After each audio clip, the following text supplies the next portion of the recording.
मैं सर्विस करती थी, इसीलिए शहजाद से मिलना मेरे लिए कोई मसला न था। हम रफ्ता रफ्ता एक दूसरे से मानूस होते गए। इसकी दुकान पर अक्सर मैं ज़रूरत की अशिया खरीदने जाया करती थी। ये बात मुझ पर उसने बहुत बाद में आया की कि वो शादीशुदा है। अब क्या हो सकता था। हम दोनों इस कदर आगे बढ़ चुके थे कि अब वापसी का कोई रास्ता नहीं रह गया था। शहजाद एक बीवी का शौहर ही नहीं, 5 बच्चों का बाप भी था। मगर मैं उसकी मोहब्बत में इस कदर अंधी हो चुकी थी कि मुझे कुछ नजर नहीं आता था। मैंने तो अब इस बात की परवाह करना छोड़ दी थी कि मैं कितनी रासवा हो रही हूँ। रुसवाई के अफसाने जब जुबान ज़द आम हो चुके तब मैंने महसूस किया कि इज्जत से जीने के लिए शादी की बात करनी ही होगी। इसने तो इस मामले में खनगिनियां मुन में डाल ली थी। मैंने शहजाद को मजबूर करना शुरू कर दिया कि मुझे से निकाह कर लवर ना लोग हमको जीने ना देंगे। वो कहता कि मेरा कोई बड़ा कारोबार नहीं है, यही एक छोटी सी दुकान है और बस। इस मामूली दुकान से मैं 2 घरों का खर्चा क्यों कर चला पाऊंगा।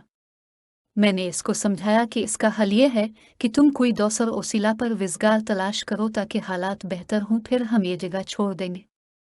लोगों की ज़बानें भी बंद हो जाएंगी। मैंने कुछ रकम पस अंदाज की हुई थी।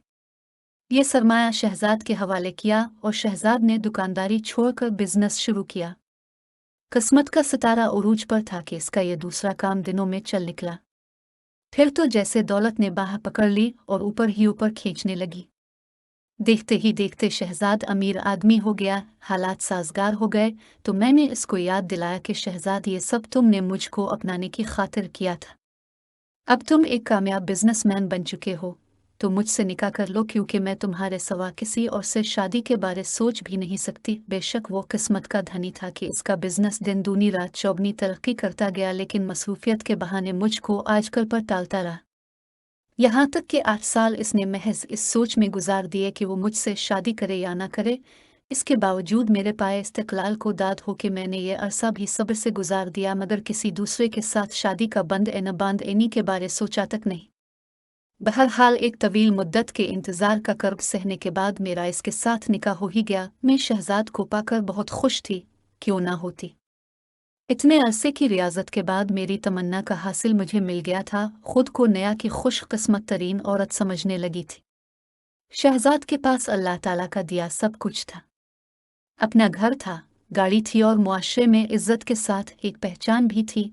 लेकिन इसके साथ निकाह के बावजूद मेरा अपना कोई घर नहीं था। मैं मजबूरन वालिदैन के घर में रह रही थी। कब तक आखिर में माँ बाप के दर पर पड़ी रहती। शहजाद हालांकि माशी तौर पर इस कदर मुस्तहकम थे कि मुझे अलहदा घर में रख सकते थे। जब मैंने बार बार उनको ये बात याद कराई तो उन्होंने मसले का ये हल निकाला कि फ़िलहाल में उनके एक दोस्त के मकान में रहूंगी जो खाली पड़ा हुआ था। थोड़े से सामान के साथ उन्होंने मुझे इस मकान में शिफ्ट कर दिया। असल जिंदगी का बाब तो अब खुला। मैं घर में अकेली पड़ी रहती और वो कई कई दिन मेरी तरफ न पाती थे। वालिदैन के घर तन्हाई तो ना थी, यहाँ तन्हाई ने जी भरकर मीर इश्कार किया, मुझको वहशतों के समंदर में डुबो दिया। बार बार शको आने पर वो यही कहते कि बिजनेस की मसरूफियत और बाल बच्चों की जिम्मेदारियां लम्हे भर को फारिग नहीं होने देती। क्या करूं? बड़ी मुश्किल से वक्त निकालता हूं तो तुम तक पहुंचता हूं। मुझे दाके होता कि ये अपने बिजनेस और पहली बीवी बच्चों को किस कदर अहमियत देते हैं कि मुझे बहुत गैर अहम शय समझते हुए मेरे लिए वक्त नहीं निकाल सकते। आते तो खींचे खींचे से रहते, बात बात पर दिल शिकनी करते। कोई बात करती तो इस तरह तड़ख कर जवाब देते कि बस मुंह ही तकती रह जाती। हफ्तों मेरे तरफ ना आते, लेकिन मुझको तो हर हाल उनके साथ निभा करना था। वालिदैन को नाराज करके उनसे शादी की थी। अक्सर वो मुझको तिफल तसल्लियां भी दिया करते कि शजरी तेरे लिए घर बनाने की मुझको दिन रात फिक्र रहती है। सोचता हूँ कब तक दोस्त का एहसान अलिफाटे रहेगा और तुम कब तक गैर के घर रह पाओगी। थोड़ा सा और सब्र कर लो, तुम ही ने तो मुझे नए घर के ख्वाब दिखाए थे। एक सौदा और हो जाने दो, वो हो जाए तो इतनी रेतुम आ जाएगी कि तुम्हारे लिए एक शानदार बंगला की तामीर शुरू करा दूंगा। खुदा ने मेरी दया कबूल कर ली और वो सूद अलिफ हो गया। शहजाद को इस सौदे में मुनाफा भी खूब हुआ। मुझे क्या मालूम था कि इसके बाद शहजाद मेरे अरमानों का भी सौदा कर देगा। दौलत आते ही इसकी नीयत बदल गई। एक रोज मुझको मालूम हुआ कि वो मुझसे चोरी छुपे को भी की तामीर करा रहा है। सोचा कि वो ये कोठी मेरे लिए ही तो बनवा रहा है। सरप्राइज देने की वजह से नहीं बन पाता कि मुझको ज्यादा खुशी मिले। पता चला कि ये घर वो मेरे लिए नहीं, अपनी पहली बीवी और बच्चों के लिए बनवा रहा है, और उनकी फैमिली वक्तन फवक्तन इस जेर तामीर कोठी को देखने भी जाते रहते हैं। ये बात उनके ड्राइवर ने बताई। ये जानकर बड़ादा के हुआ।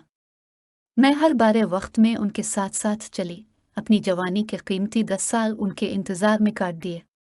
अब जबकि सिख पाने की बारी आई तो शहजाद को फौरन अपनी पहली बीवी और बच्चों को नई कोठी में बसाने का ख्याल आ गया। जब इसकी छोटी सी दुकान थी तो इसने मोहब्बत के वो रंग दिखाए कि मैं अंधी होकर उसकी उंगली पकड़ साथ साथ चलती गई, और जब खुदा ने इसे अच्छे दिन दिखाए उसने मेरे नसीब पर कालक मिल दी। मेरा हक भी दूसरी औरत की झोली में डाल दिया कि जिसकी झोली तो पहले से ही भरी हुई थी। गलती मेरी ही थी। मैंने एक शादीशुदा आदमी के साथ रस्मों रा बढ़ाई ही क्यों, और यूं जो कुछ इसने मुझे देना था वो ये कहकर पहली बीवी की नज़र कर दिया कि पहला हक तो इसी का बनता है क्योंकि वो बच्चों की माँ। किससे फरियाद करती? ये सब क्या धुरा तो मेरा अपना ही था। सदमे से बीमार हो गई। मेरी बीमारी भी शहजाद के लिए मुझसे दूरी का सबब बन गई। कहा कि तुम बीमार हो, अकेली कैसे रहोगी? चलो मैं तुमको तुम्हारे में के लिए चलो, वहां तुमको कम अज कम कोई देखने वाला तो होगा। चंद दिन बाद जब तबीयत संभल जाएगी तो तुमको लेने जाओ हैगा। इस बात को माँ ने बना मेरे पास चारा किया था। इसने जो आर्जी पनागा मुझे दे रखी थी इससे भी महरूम हो गई। मैं के आने के बाद मैं शहजाद के लूट आने का इंतजार करती रही। दिन पर दिन गुजरते रहे मगर ये मुझे लेने ना आए। लड़ाई झगड़ा और ना कोई रंजिश, फिर ये जुदाई कैसी? समझ में ना आता था मेरा कसूर क्या है। क्या बीमार हो जाना भी कोई कसूर था? शहजाद ऑफिस में मेरे कॉल करने को पसंद ना करते थे। एक दिन मजबूर होकर फोन कर ही दिया। पूछा, आखिर तो मुझे किस बात की सजा दे रहे हो? खुद आते हो और ना बुलाते हो, कोई जवाब तो दो। तब उन्होंने बस इतना कहा, आज शाम तुमको जवाब मिल जाएगा। और शाम को मुझे जवाब मिल गया। ऐसा जवाब कि मैं लाजवाब हो गई। उन्होंने लिख कर भिजवाया कि अपने वालिदैन के घर ता हयात रह सकती हो तो मेरे निकाह में रहोगी, वरना मेरी तरफ से आज़ाद हो। मैं तलाक के कागजात भिजवा दूंगा। अपने वालिद से मशवरा कर लो क्योंकि मैं तुमको अलहदा ना तो घर लेकर दे सकता हूँ और ना अकेली को किसी जगह रख सकता हूँ। मेरे बच्चे अब बड़े हो रहे हैं, वो तुम्हार वजूद बर्दाश्त करने को तैयार ना होंगे और मैं उनको खोना नहीं चाहूँगा। ये ख़त वालिद साहिब को दिखाना ज़रूरी हो गया क्योंकि वो रोज़ पूछते थे कि तुम्हारा शौहर तुमको लेने क्यों नहीं आता। जब वालिद साहिब ने यह ख़त पढ़ा तो एक लम्हा सोचे बगैर उन्होंने मर्दाना अंदाज से फ़ैसला कर दिया कि जो मर्द अपनी बीवी को नहीं रख सकता, इसके साथ जुड़े रहने में ना तो तुम्हारी कोई मुआशरे में हैसियत होगी और ना सिख मिलेगा और ना हमारी कोई इज्जत होगी। मैंने इस ख़त का कोई जवाब ना दिया। कुछ दिनों बाद शहजाद ने अपने मुलाजिम के हाथ मेरी मोतिक का परवाना भेज दिया। गोया के से भी बहाना चाहिए था। एक लम्हे के लिए भी उसके दिल में रहम ना आया। यह ख्याल ना आया कि जिस औरत ने जवानियत के 10 साल उसका इंतजार किया, अब वो ये दाग लेकर कहाँ जाएगी? किससे फरियाद करेगी? किससे अपना जुर्म पूछेगी? मगर ये सोचना शायद इस मर्द का काम नहीं होता जिसकी पहले से एक बीवी और 5 बच्चे मौजूद हों।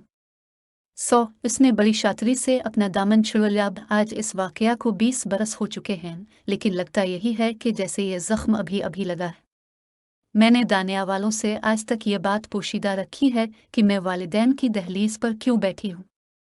यही कहती हूँ कि वो बैरून मुल्क होते हैं, 2 साल बाद चंद दिनों के लिए आते हैं, उनकी छुट्टी कम होती है। समझने वाले तो समझ ही लेते हैं कि कभी शहजाद को किसी ने आते जाते नहीं देखा, फिर भी भरम रखने में हर्ज ही क्या है। ये खुद फरेबी ही सही। कभी कभी खुद को तसल्ली के लिए खुद फरेबी से भी तो काम लेना पड़ता है। दिल पर जो गुजरती है दिल ही जानता है, लेकिन किसी को बताती नहीं। शहजाद ने मुझे एक मैली कमीज जानकर कब का उतार फेंका है, फिर भी नहीं चाहती कोई मुझे तलाक याफ्ता कहे, मुझ पर रहम खाए। मेरे वालिदैन के रिश्तेदार मुझ पर नहीं कि देख लिए विसौरत के शौहर से शादी करने का अंजाम। अपना दाग जुग हंसाई के डर से किसी को दुखा नहीं सकती, वरना तो जी चाहता हिच बीच कर सबको बता दूं, हाँ वो बेवफा है, मैं तलाक याफ्ता हूँ और कोई मेरा नहीं। किसी से कुछ कह नहीं सकती कि मेरे अरमानों का गुलशन तो मुद्दत से बर्बाद है। मुझे तो खुद पता नहीं कि मैं किस जुर्म की सज़ा काट रही हूँ। हाँ, मगर ये भी एक खुद फरेबी है, वरना मुझे खूब मालूम है कि ये सज़ा इसलिए काट रही हूँ कि अपने जैसी एक औरत के हक पर डाका डाला था। जानती थी कि वो औरत गमज़दा होगी, सौकन का डाके झेलेगी। उसने तो सौकन का डाके झेल लिया, मगर उसका घर आबाद रहा। मैं ही बिलाखिर सब कुछ खोकर खानुमा बर्बाद हो गई। सोचती हूँ, जब उनको बीवी के होते दूसरी औरत से इश्क हो जाता है, इस वक्त उन्हें पहली बीवी और बच्चों का ख्याल क्यों नहीं आता।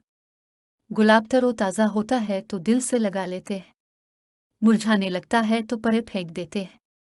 जरमत्तू दोनों का बराबर होता है, मगर सज़ा एक को मिलती है।